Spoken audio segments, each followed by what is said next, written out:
欢迎收看《新闻大白话》，我是节目主持人樊启明，介绍这节的来宾：耶鲁政治学博士郭正亮，大家平安；前立委李胜峰，大家好；前张天监舰长李登辉。黄镇辉，不好意思，主持人、各位观众，大家好。第一次跟舰长一起互动，对，不好意思，叫错名字。好，我们还是先来关心，就是这个美中之间的一些贸易谈判，那现在也陷入了一些非常多的一些问题哈。在互相见面之前，川普跟习近平，中美是不是互相来戳他们的死穴哈？按照目前最新川普的动作哈，美国官员和知情人士透露，川普考虑要限制对中国出口大量由软体驱动的产品，那这些包括了像是笔记型电脑啊，到喷射引擎，影响非常的大。那这样的一个想法呢，在美国的财政部长贝森特他也间接的证实哦，按照他的说法是说，将确保所有的选项都会摆在台面上。如果这些出口管制措施最终实施，我们很可能会跟 G7 盟友来进行相关的一些协调，这是美方的一些态度。而在大陆方面也有自己的一些主张跟一些限制上的一些作为，包括要对美模拟晶片反倾销进行问卷调查，要限37天内进行相关的一些回复，包括这个获利啊一些比较 detail 的一些讯息，要求美方这些相关的企业在37天之内要如实填写，如果没有到达这个时间填写的调查机关可以按照目前获得的事实来进行相关的一些裁决哦。目前可以看到双方都有进行一些贸易上的一些武器上的一些攻防，双方除了都使出了一个以升级来处降级的策略之外呢，现在都锁定对方阵营比较难缠的一位，包括了像是这个攻击了陆商务部的副部长李成钢，无理又难缠哦，这是美方对于李成钢的一些相关的一些攻击。那中方就放话要攻击美国商务部长是搅局者，而不是财政部，双方都有各自的动作。而另一方面呢，川普呢在针对习近平上是不是讨不到便宜哦？按照这个川普即将跟习近平进行碰面，他就放话要跟习近平谈成所有的协议，包括大豆还有限制核武。我们来听听川普的最新说法。We'll make a deal on, I think, everything. I think we're going to make a deal on soybeans and the farmers. I think we're going to make a deal on maybe even nuclear. 我们可以看到，川普看起来是信心满满。他说，所有的事情都会达成协议，包括了像是要求北京要采购大豆，甚至是限制核武。不过，真的有这么好吗？因为按照这个彭博的相关的一些说法是说，美国方面根本离不开中国制造的这样子的一个压力哦。那习近平下周会谈判，很可能就会开大决。目前呢，证明美国关税在控制企业进口选择的能力方面极其有限。而另一方面呢，在彭博的经济有一个专家，他有特别提到中国在全球供应链中有一个强势的地位。那他会在短期间之内，美国进口商有一定的议价能力，可是其他国家无法迅速取代中国作为美国供应商的这个角色。因此，生产线的重新布局需要时间，短时间的没有办法摆脱中国的一些相关的一些压力。而另一方面，中国还有大决因为管制12种稀土只是一种小菜，不只有磁铁，目前包括了这个药物中的化学成分，或是精炼铜、阴极板，还有电缆都是可能拿来对付美国的一些管制上的一些作为跟手段。而另一方面，我们可以看到，在这个贝森特美国财政部长特别有提到目前美国正在考虑，如果无法暂停或缓解中国稀土管制，美国会跟盟友来进行讨论，来进行相关的一些应变。谈的都是稀土，那稀土其实中国方面早就布局已久，布局从什么时候开始？从1992年，当时这个邓小平在南巡的时候就有特别提到，中东有石油，中国有稀土，在一个战略上的一些产业跟计划，在1992年就已经制定出来。1995年的时候，并购通用汽车旗下的稀土磁铁矿产，几年之后，美国就把所有的这个稀土厂都关闭了，然后全部移到了中国。那到2005年开始，中国政府对稀土征收所谓的这个出口税，中国几乎就成了全球唯一的稀土磁铁的供应者。我们可以看到，在稀土上的一些战略上的一些布局，从1992年就已经开始了。而另一方面，纽时也特别提到，川普要拓展美国稀土，用低价来影响民间投资的意愿因为川普也是希望美国是不是自己的业者能够开发所谓的稀土的一些精炼的一些技术，那可是他采取的不是传统的一些手段，按照目前业界的认为，政府除了要投资，仍必须介入市场来提高价格，民间业者才有可能持续来进行有效的相关投资。我们请一下亮哥看一下，目前这个川普跟习近平即将见面，是不是在互戳死穴？我觉得半导体对中国不叫死穴啦，你只是那个高阶晶片你用不用嘛？是，所以它的手机算力就比较慢嘛。哦，那 H100不要用，一样可以，还是可以算啊。可是稀土真的是死穴。美国如果没有拿到必要的稀土的量，它很多工业就停了啦，没有办法运作。比如说我举个例子啊，比如说福特汽车，福特汽车前一阵子就是车用的发动机的稀土拿不到，结果它有一个生产线整个叫停，哦，就全部都做完了，发动机不能装啊。所以我跟你讲，这个是非常严峻的啊，而且我也完全看不出中国要让的样子。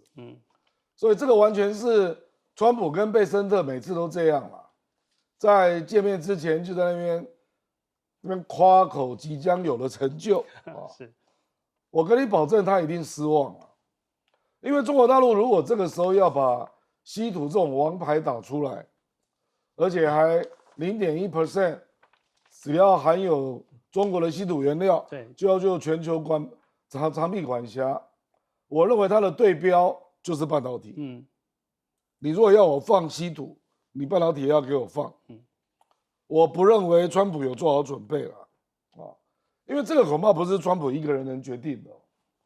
因为美国如果不要半导体这张王牌啊，那恐怕民主共和党的鹰派惶惶不可终日啊。所以我认为这个是对决了。是啊。那因为中国大陆12月1号才要正式实施，所以你现在还不知道它管制的具体对象是哪里啊？所以我并不认为中国还会再出别种牌啊，没有必要啊。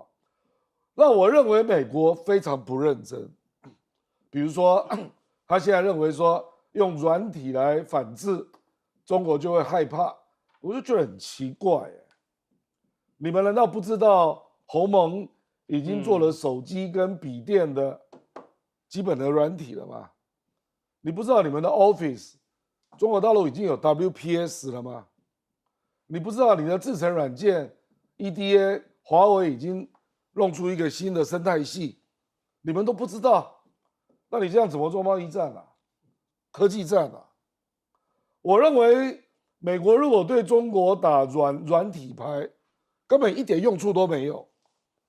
因为那个不是致命的，那反而是帮助华为来扩张它的市场，就是鸿蒙啊，对，鸿蒙就进一步去扩张市场啊，所以我觉得，坦白说了，那个美国今天会走到这个地步啊，很明显是低估对手，高估自己了，所以你现在就满头包了，而且我不认为 APEC 这个会有解了。甚至连大豆都谈不出来了。中国大陆为什么要买你的大豆呢？那请问你要买中国的什么？我为什么要让你？请问你有什么牌嘛？现在给我感觉好像是那个漫画要倒过来画。那习近平问川普说：“你还有牌吗？”好像变成这样了。而且美国的军工产业如果拿不到重稀土，它的存量只有6个月。所以我们台湾的军品大概又要再延了。对，而且我跟你讲，这个过去日本在2011曾经被制裁过稀土，那因为2014年它 WTO 胜诉嘛，可是这个以后已经不可能了，因为中国大陆已经完成了稀土行业的整并。可是日本那个时候就发了一个誓啊，说我稀土一定要尽量去发展非中国的来源。日本已经搞了11年了，日本现在的稀土来源只有30几%不是来自中国。所以我跟你讲，你美国从今年开始弄啊，有人估计至少要2032年以后，美国才能够累积出我们讲一贯作业了。明年就有了啊。他说明年就有，那个是胡说八道，因为澳大利亚对，澳大利亚只占全世界不到10%，而且大部分都是清稀土。我跟你讲啦，澳大利亚自己也知道了，那个动作就是炒股用的啦。所以美国跟澳大利亚的稀土股票都大涨嘛，实际上根本做不到而且美国等于是去抢日本的订单，因为日本就是跟澳大利亚买的所以我跟你讲，这个真的没有那么快会有解啦。所以美国到现在我还没有看到一个像样的方案。我认为中国大陆就只要一个啦，我们就做大交易，你半导体就不要制裁了吧，那我稀土也不要制裁你。可是我认为做不出来。好，我们请盛峰老师。我看川普啊，越看商场上有一种人呢，就是缺钱的时候啊，在找人投资啊，光他去搞转坡啊，他就是这样子。就是他现在就那种缺钱了，急着要去找人投资，有没有？人家3度破产都活不了。对，你看他的讲法就这样，很厉害那种吹牛型啊，那种吹到了，所以他以忽悠要取胜，但是他忘了他面对的国家是一个跟他完全不一样的。我们用孙子兵法，这旁边有将军在啊，这个孙子兵法有点班门弄斧，很简单。战争里面两边要对垒，比一比将跟将。比一比兵跟兵，比一比资源跟资源，比一比这一项一项来比，比完以后这场仗能不能打？假如我们从这个角度来比，我现在就很简单的来谈一个事情，这一场仗不要比了。你有中期选举的压力，中国大陆没有。对，你有党争的掣肘，中国大陆没有。你有利益团体不断对你的悉悉守守，中国大陆没有。你有那个现在呢领不到薪水，心怀不满的这一个整个的官僚体制有没有？中国大陆不会有，你是完全靠相当多的所谓的民间的这个智库啊，而中国大陆靠的是它的整个的行政体系去清理出来的东西。就说你只要那一比啊，我就看不出他在赢什么，我也看不出他在吹一个牛，说习近平我不跟他见面啊，那习近平说那刚刚好啊。现在是谁急着要见面？就一天到晚我在想说，我要跟亮哥见面，亮哥从来没有讲说他要不要我一直讲，那你觉得是你比较急，或是我比较急？这个不要伟大的什么国际政治了，用人之常情就好。然后就讲你再不答应我，我就不去见你哦。你就说鬼啊，我什么时候答应过你啊？你不要忘记，前次我们活在鬼话当中，就是今天。川普给我们看的更重要的一件事情，中国大陆里面领导人的见面绝对不会随便。假如私下没有协议好，这一个见面最多是 say hello， 你咋办呗？大概就这样子。就没有协议好，中国大陆绝对不会坐在谈判桌上啊，然后呢随意发挥。川普可以不理幕僚的提议，随意发挥。中国大陆的领导人各级从国家主席、总书记开始到总理到各省市，所有的人只要坐上谈判桌，没有护案，第一个或者没有事项谈好，是不会上桌的。那我不晓得今天到底中美谈好了什么？没有，只有芬太尼。他说，芬太尼还在飞呢，对吧？对吧？所以在这个时候，只听到一个人谈好了，就我看到了，就是川普一天到晚说谈好了，他说没问题了啊，我的稀土明年就是。都扯都扯不下去了，可以体会得到这一场比一比啊，真的我看不出他的胜算在哪里，我倒看到了一个忽悠大王啊，不断的在向全世界忽悠啊。最后简单的讲，中美在这次的博弈里，不是他在手上有多大的，不是手上各自有多大的资源，两边的资源各有千秋，但是有一点。两边的将跟帅啊是完全不可比拟。那这一场仗啊，我们两边拥有的资源都差不多，可是对方那个将军跟领军的有没有？他根本就像一个傻一样，另外一个很沉稳的在等待你出招。哎呀，我常常最喜欢举那个剑道啊，有没有？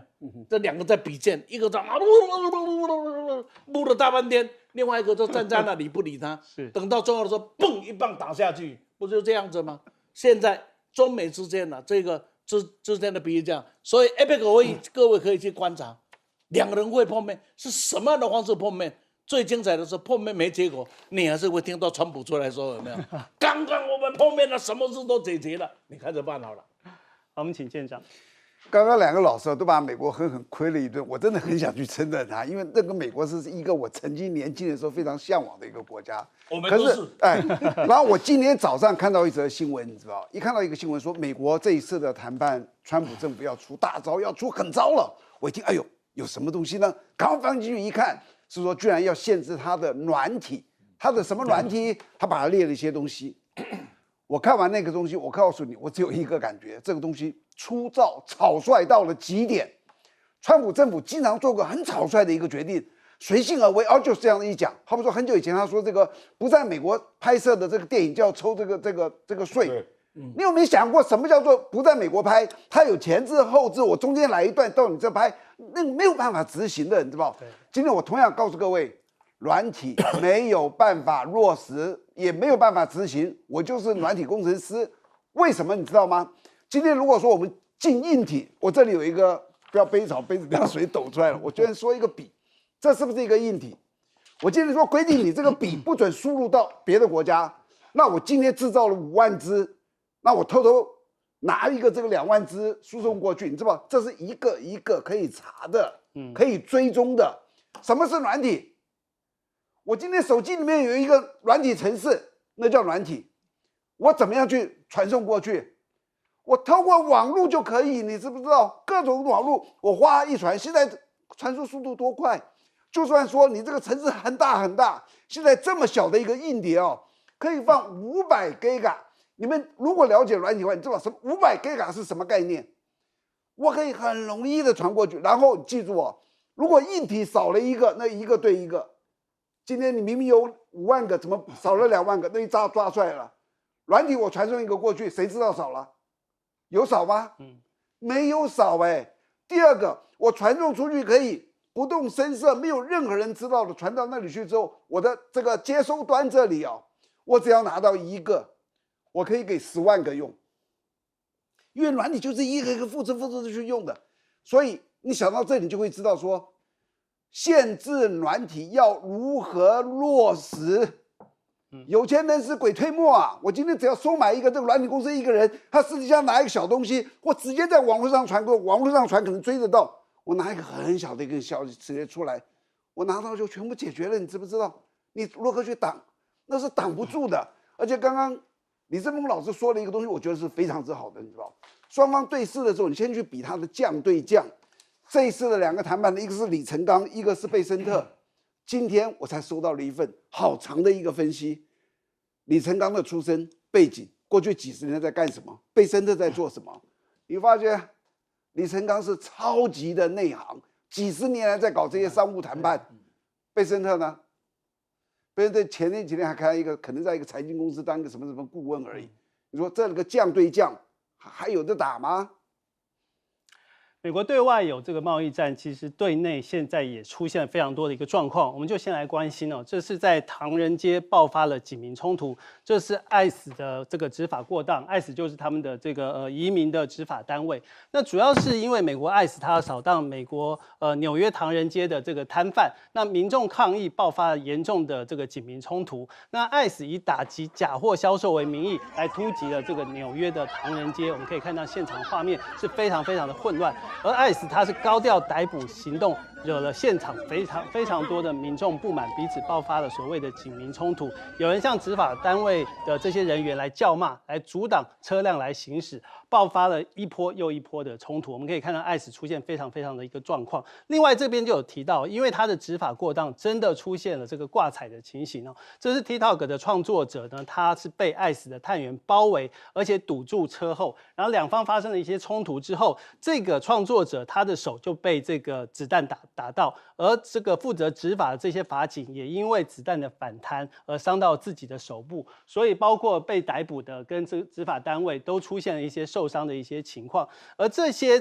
执法的一个混乱情况，凸显了这个 ICE 的打击行动的所谓的侵略性，然后非常非常的暴力哦。那按照这个前 ICE 的前参谋长，他就有特别提到，除非在极端的情况之下，向行驶中的车辆来开枪，这不是执法的标准。这让人家会觉得是说 ICE 它到底它的包括了训练，包括了它一些政策是不是出现了一些变化？那它的一些之前的政策已经被撤销了吗？培训也出现了一些改变，甚至现在有一些媒体报道是说 ICE 的新招募人员他没有经过全面审查就参加相关的一些培训，甚至有一些人可能有犯罪背景，或是没有通过药物的一些相关一些测试。我们可以看到这个移民的执法单位最近可以说是状况连连，特别是在执法的部分。而另一方面，在美国呢，现在这个联邦政府它还是政府停摆的一个状况，到现在都没有获得任何的一些解决哦。按照这些很多可以看到员工他们提出了一些，因为现在没有钱了，然后有一个这个雇员他就说他下班以后要去开 Uber 要送餐，然后因为他想要让家里有饭可以吃。那有一个所谓的这个 TSA 的安检人员，他说他现在必须要贷款$300来支付日常的开支，甚至现在有出现数百个公务员，他这个排队排2个小时，他只是为了要领1箱的罐头，可以看到生活上已经面对很大的一个困境哦。目前为止，停摆已经进入第3周，大约有140名被迫休假或返回无薪假的联邦的雇员受到了一些影响。到目前为止，甚至需要靠救济来进行相关的一些维生。我们可以看到，大家是过得非常非常多的辛苦，排队2个小时才能领1箱免费的这个罐头。这是公务人员他们现在出现了这样的一个状况。那现在有人质疑是说，我拿不到钱，可是这些所谓的 ICE， 就是前面他们执法单位。因为他们有配枪，所以受到重视。反而另外一些这个所谓的行政人员，他们同样天天得到办公室去上班，却是拿不到薪水，他们也得到一个相对的一个剥夺感。ICE可以拿到钱，可是这些行政幕僚人员他们却必须要上班，可是拿不到钱。目前整个包括了美国政府停摆，甚至还殃及了美国这个驻德的美军基地，还有德国的雇员也面临欠薪的状况。可以看到整个这个政府停摆的状况，风波持续的延烧，到目前为止已经停摆了22天，是史上的第2场。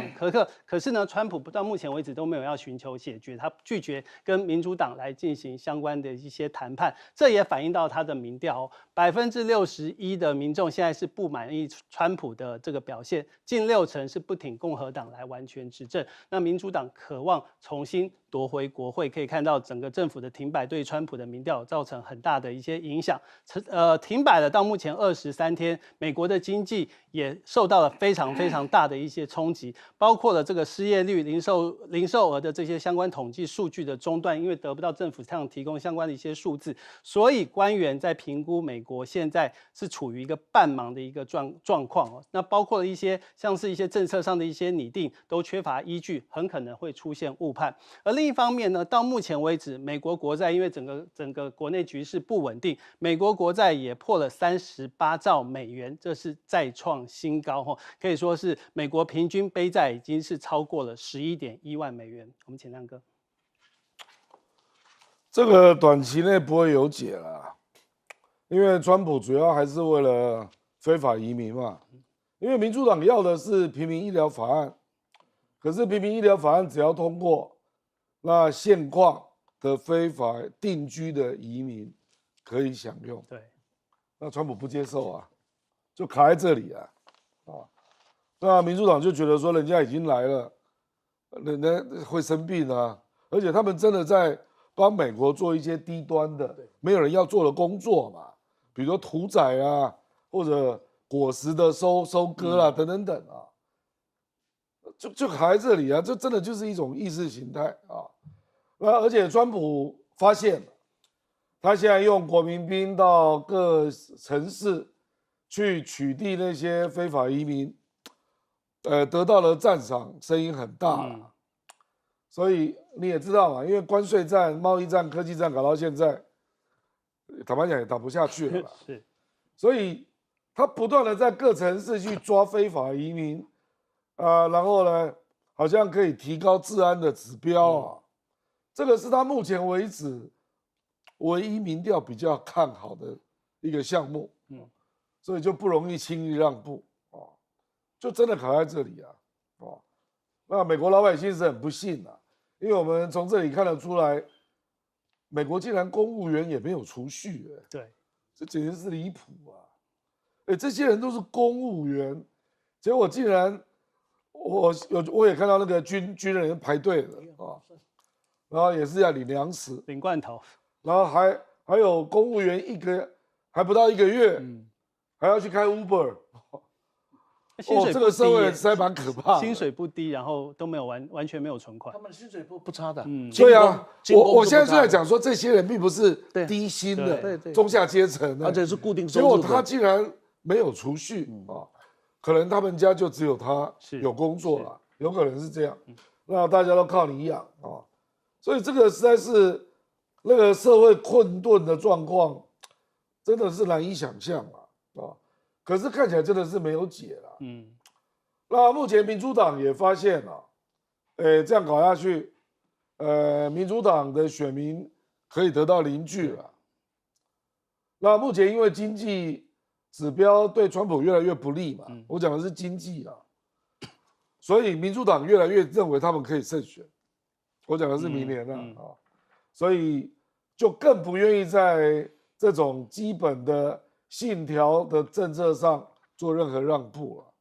现在就是僵住了。是，坦白讲，我们本来以为10月中就会结束了，2个礼拜嘛，现在都已经第2场了，竟然到了3个礼拜了，对，22、23了， 35了，对，川普那个第一任最高纪录就是37了35、35，反正啊，这个实在是一个，而且这个东西如果拖到一定程度啊，我认为股市也会开始反应。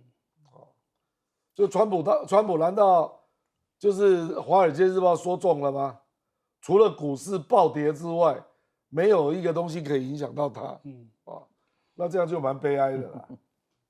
搞到在野党也没用啊，那各种去告他违宪的、违法的也没用，只有股市暴跌能治得了他，变成这样啊，真是太悲哀了啦。我们请盛峰老师，你们觉得共和党很像民进党，就是搞死你，然后民主党很像蓝军，很像国民党，这是什么样子？等你死。你不觉得像不像？很像啊。这个川普真的是搞死你，那搞得都大话怎么办？那民进党现在不是有什么办法，我就等你，等你个死了，我就起来。唉，想的都悲哀啊。我们想一个小题，我很不喜欢提一个小题，但这小题反映了很多事。美国的军人、公务人员是算高薪，对，而且是稳定的薪水。今天为什么会缺钱？因为提前消费了，而且是养成了一种习惯。不但这样子，他呢薪水来是按照计划再分配出去的，所以当薪水不能来的时候，他没有办法按照计划了。他容易取得贷款，因为他有固定收入，是有身份的，所以他很容易取得贷款。贷款呢，很容易取得，那贷款拿了我就来买我的东西，那我就按照这个呢来做分配。是，所以当不进来的时候，他都出问题。所以跟我们是很难想象，所以我们大家做了一点钱，就想办法先存。我们从年轻都是开始先存钱开始的嘛，不然你怎么过日子呢？但是好像在美国里面是不齐的。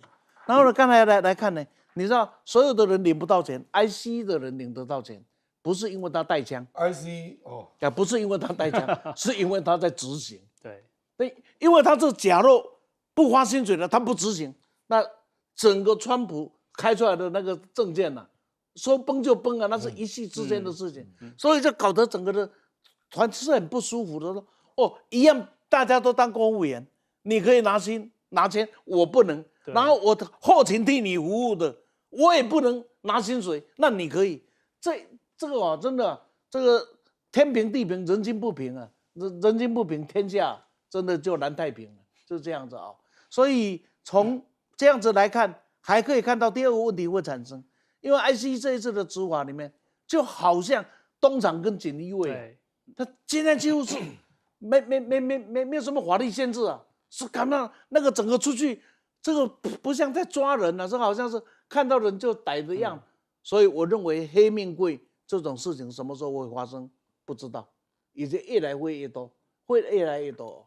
那假如再发生一个这样的事情，整个的会变成怎么样呢？美国的社会现在处在一个我们怎么看？不是我们在故意唱衰它，实在是想找它几个优点来好好谈谈，免得跟人家说我们都在唱衰美国啊，真的不太好找，真的还不太好找啊。是，最后呢，你可以看到那个停摆，这政府的停摆不要小看，不是10天20几天，一个常常因为政治而停摆的政府，你说在这个国家里面会带给人家是什么观念？就好像一个公司每年都会有固定式的一个月发不出薪水，我就不晓得员工的心情会有什么个看法。是，这个不，你告诉我员工，哎呀，因为我们那个货款要进来没有进来啊，所以我发不出来啊。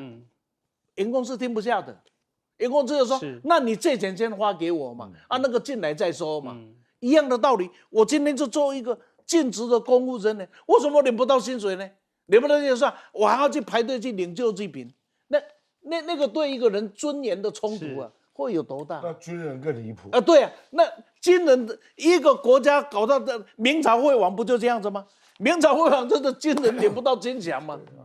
不领不，当然大家都知道这个金饷迟早会下来的，迟早会下来是明天了，那今天我过不了日子了，所以真的有一天真的出现了，假如美国的军人都常常穿着很漂亮的军服出现了，哪天忽然大家都穿军服，不是出来阅兵啊，是来干什么？是来领队啊？不，领队领救济品。你看那个画面会是什么画面？一个看到的画面是雄壮威武的阅兵，一个看到的是大家穿好军服，然后在那里等着发。我靠，那个国家，你告诉我说你有多行哦，大概都没有人会相信。所以美国到了今天，不是我们在看衰它，事实上这个川普这个天才啊，我再来讲，好像是8月份，我没有忘记，应该是8月份，《纽约时报》就出了一篇文章，假如我们的总统只有5岁，你看这个标题就好了，内容不用看了。是，假如我们的总统只有5岁，为什么？就好像跟小孩子在吵架一样。我们请舰长。大家可能会觉得美国这么富裕的国家，他的公务员、军人都是一些就是收入还算中上以上的这个，只有22天没有发薪水，怎么会这样子呢？我跟你讲，以我的观点来看，我非常能够体会。我先说我的第一个经验，我在美国读书的时候啊，在波士顿大学读书，有一天同学来找我帮我们一个学长，他去搬家，他毕业了，夫妇2个都毕业了。他从市区搬到郊区，就有点像我们的台北市搬到好比说林口，他在那里买了一个独栋的一个 house， 一个独栋的别墅，很大哦。然后我们搬完之后，我跟他在那聊天，他们2个夫妻啊，各赚大概3000，那个时候的大概月薪3000。然后他买这个房子哦，很漂亮，很大哦。然后他说他那个头款是4万块，他父母给的，然后他1个月折大概1800块要付，也许要付20年、30年，我记不到多少年，大概1800块。他2夫妇每个月缴的税大概2000块，因为他们2个人都要通勤，所以他们2个同时贷款买了2部新车，1个月大概都是300块。我刚刚说的这些东西，税前、房屋贷款、车钱贷完之后，他们大概夫妻1个月还剩下1600块。你现在600块，我可以看到他可以过得很好。中国的夫妇在那个时间，可能他们一定回家吃饭，1个月大概做不到600块钱，花不到600块，然后他还可以1个月存1000块。可是你知不知道美国的夫妇可能怎么样？每天晚上我们都是有钱人啊，那这算中高收入以上的啊，我们就到馆子吃个饭啊，偶尔出国旅游一下啊。他们真的是一个消费性的民族。同样的，我说的刚刚这个夫妻哦，你去想一件事情，如果3年后2夫妇同时失业，他们接下来怎么面对？结束了，房子立刻被拍卖，车子被抽走，2个立刻变成现在所谓的叫做无业游民啊。所以你就知道美国人就是这样，他是一个消费的。那第二个，你再讲到这些公务员跟军人的心态哦，我最了解了。我这一辈子都是从我10几岁就进入军中啊，我怎么会吃不饱呢？我退休之后到今天都有终身俸，你知道？我说一个跟你们听，你们可能都不信，我这一辈子几乎都是月光族，就是我的钱啊，到个月底剩一点，我可能就给它花掉了，就没了。为什么？下个月那个钱就会进来嘛。我怎么可能没有钱？我没有钱就是国家垮了，国家垮了，你有新台币有什么用？所以军人、公务人员不太有危机意识。当你扣他1个月不发薪水，他真的可能出现问题，尤其像美国这种消费文化。我们可以看到，川普的问题实在非常的多，不止国内。现在我们再来看国外的问题。现在呢，这个川普又对准了就是俄罗斯，对准了就是普丁哦。因为看到标题写的，川普又生气了，非常非常生气，他要对俄罗斯祭出所谓最大规模的制裁，因为普京不老实。按照这个贝森特的说法是说，因为川普总统并没有用坦率、诚实的态度来走上谈判桌。那目前要怎么对这个川普怎么对俄罗斯来进行相关的一些制裁？因为按照目前标题的写是说，峰会取消之后，本来2个是要举行双普会，可是现在双普会可能喊停。那取消之后要进行相关的制裁，是锁定2大石油巨擘，包括这2家石油公司。那这个是川普第2任任期第一次对俄罗斯祭出所谓的这个相关的一些制裁，这也标志着大家对俄罗斯的政策出现了一个重大的一个转向。那《卫报》也特别提到，川普对于普京的极端立场呢是感到相当的不耐烦，所以会采取比较强硬的经济相关手段来进行制裁。不止对于这个普丁哦，他现在还想拉习近平来进行对于俄罗斯的一些相关的制裁。按照川普的说法是说，他觉得自己真正需要和他们谈的是要如何结束俄乌战争，是透过石油、能源还是其他的一些途径？那川普认为习近平会非常非常乐意接受，这是川普自己的一个说法。而另一方面呢，这个美国是不是对这个乌克兰来开绿灯，来进行这个长程这个导弹的一些发射？因为按照华尔街日报的独家披露，川普呢政府解除了一项关键的一些相关的限制，他允许乌克兰使用英国这个暴风之眼长程逆中的巡弋飞弹来打击俄罗斯境内的相关目标。这个关键的批准权呢，已经从这个美国的国防部长的手上转给了兼任北约的盟军最高统帅驻欧美军司令格林克维奇将军，形同呢就是乌克兰打开了一扇这个方便之门，可以绕过华府来进行政治审查，直接让英国来进行相关的一些决定哦。那乌军也证实，他在21号的时候，利用这个绿灯，成功的袭击了一座俄罗斯的这个军工厂哦。那这个所谓的白宫，他默许乌军使用暴风之影来打进俄罗斯的这个相关的一些批准权。不过我们可以看到，川普这边是发文否认，他说这些都跟美国来无关，这个不是美国同意的，也不是美国来用一个所谓绕过的一个方式来让这个乌克兰发射这些飞弹。那另一方面呢，看得出来，川普呢要对俄罗斯来进行施压。那普丁也不是省油的灯。目前呢，普京他是来督导俄军进行核武的相关演习。有关于俄军目前正在举行的这个陆海空战略核武力量的一些相关演习，他试射了能够打击美国本土的雅尔斯洲际弹道导弹。另外呢，布良斯克号的战略核舰也发射了深蓝的导弹的相关的一些导弹。这个可以看到，目前呢，包括了普京呢，是针对了俄罗斯的军演来亲自来进行相关的一些督导。除了俄罗斯之外呢，在这个美国自己的后门哦，就是这个委内瑞拉这边的状况还是持续的来进行美国的一些后续哦。川普的海上扫毒案从了加勒比海，目前已经延烧到了太平洋。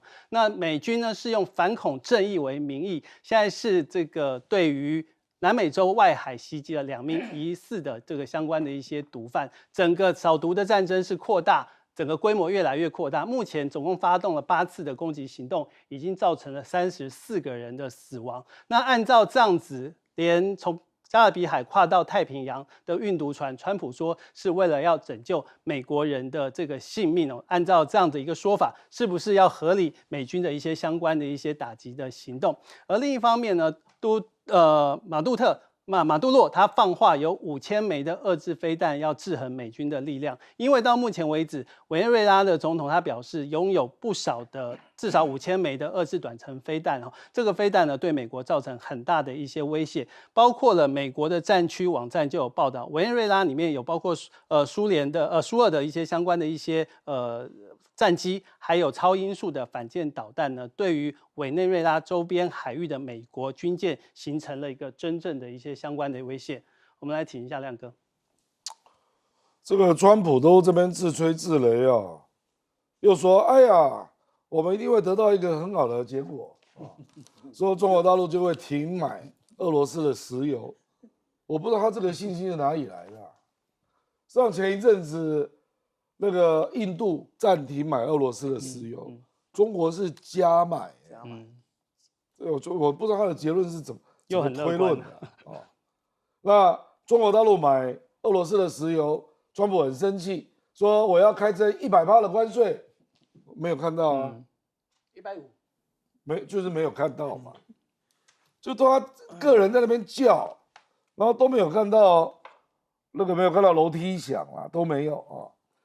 那英国暴风之影是这样啦，因为这个飞弹啊，它是次音速，对，那大概是0.8马赫左右啊，那它的射程大概是250到350公里，350公里啊，那相对于战斧是短多了啦，对，啊，因为美国本来又说要提供战斧，但是1800到2000多公里啊，那个普京非常有意见，所以普京就直接打电话给川普啊，说你如果真的把战斧交给乌克兰，那这个战争就升级哦。那我认为川普没有讲出来，普京可能就直接跟他讲，我可能会用小规模的核武器了。那立刻川普就说了啊，川普就立刻说啊，我要跟普京到匈牙利谈一谈啊。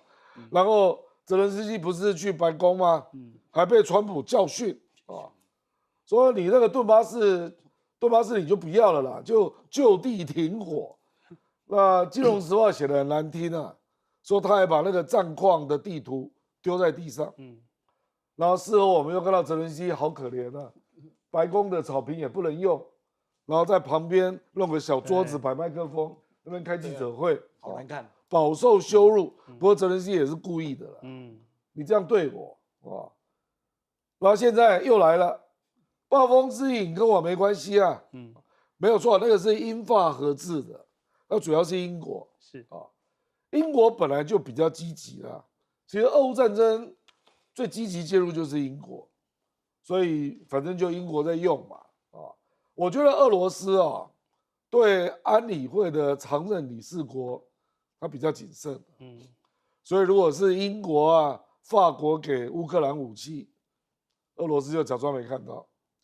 可是如果是其他国家，那搞不好就直接打你啊。所以我是觉得这里俄罗斯还是有一定的分寸。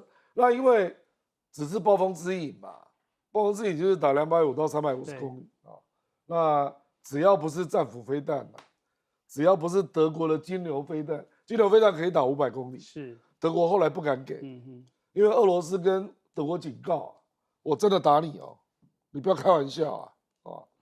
事实上现在丹麦跟荷兰要给乌克兰 F-16，也真不敢给，因为俄罗斯真的会打你哎，你不要小看俄罗斯啊，俄罗斯这个国家啊，就直接在丹麦机场上面用无人机啊，是啊，所以我是觉得这个就是一团乱嘛，那也不知道川普现在俄乌战争到底是怎么打算啊？暴风之影再这样打下去，那俄罗斯一定又报复嘛，那到时候怎么办呢？好，我们休息一下广告之后再继续讨论。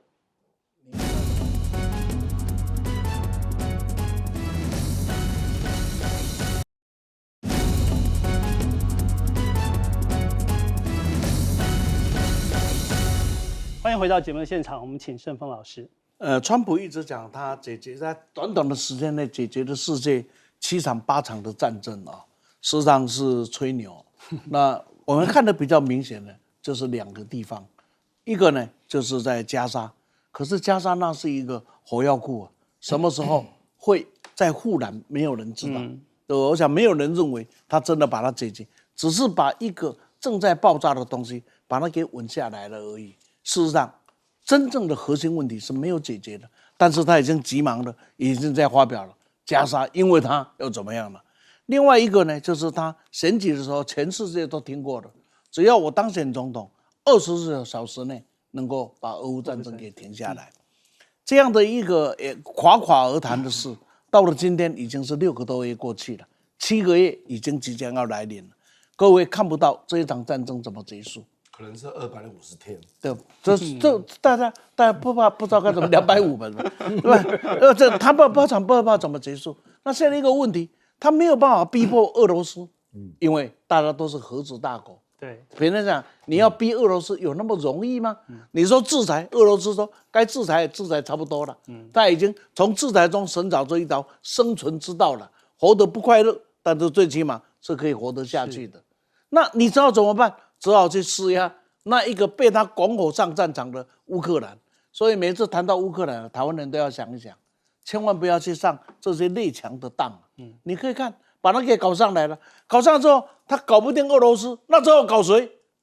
之后搞乌克兰了，因为修理乌克兰是没有风险的，修理俄罗斯是有风险的。你说他敢跟俄罗斯怎么样吗？最多还是再个制裁吧。真的他敢动用武器，真的他敢把那个可以打到莫斯科的武器提供给这个乌克兰，这一提供之后会出现什么变化是不知道。至少2次大战以后到现在为止。5大强韧理事国之间，大家还真的没有针尖对麦芒的，大家直接的干过，真的没有过，因为大家都知道不能干的，所以这个时候看他的牛什么时候结束。最后呢，我打算谈一下这个对于这个委内瑞拉的这样的做法，动不动就派着飞机把人家的船给炸成，把人给杀了，这是为了救美国人，因为不想让毒品泛滥。那跟杜特地有什么不一样呢？杜特地被你们形容的是多恶劣，那杜特地是在他的国内杀，你是在哪里杀？你是在海岸线有经过审判吗？有证据吗？那个真的就是毒贩吗？谁赶得出来？但是他就这样干了。所以当川普跟杜特地拿着一起来做比较的时候，是杜特地抬高了身份了，那川普贬低了自己。好，我们休息一下广告之后再继续讨论。死了30个人。